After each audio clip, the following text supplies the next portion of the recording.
She was a person people still argue about today. Her life, full of big changes, shows how she went from having very little to being super powerful. Theodora was born around the year 500 in a city called Constantinople. Her dad was a bear tamer, so she spent her early life in the circus and theatre. After her dad died, she, her mum and her sisters were almost very, very poor. When Theodora was young, she performed in the theatre. And some stories say she wasn't seen as a very good woman, like many actresses back then. A historian from that time, Procopius of Caesarea, wrote in his secret history that she acted in shocking ways, but what he wrote might have been stretched a bit or not totally fair. After a trip to Alexandria, the main city in Egypt, Theodora changed a lot. She started doing crafts like sewing and lived a quiet life in Constantinople, stopping her old ways of making money. That's when she caught the eye of Justinian, who would later become the emperor.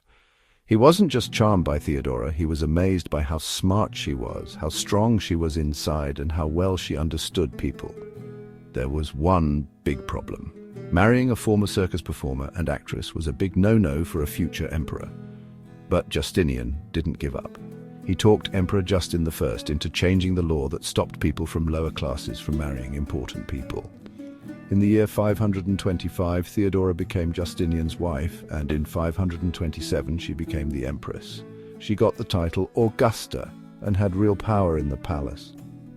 Justinian didn't hide her away or tell her to be quiet. Instead, he asked for her advice, listened to her, and trusted her.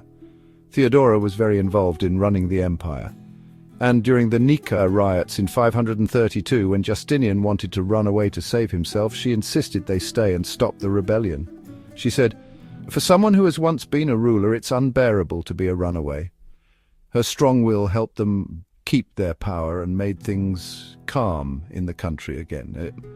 She also worked on helping people, protecting women's rights and supporting groups with different religions, which shows she wanted things to be fair and for people to be able to practice their own beliefs.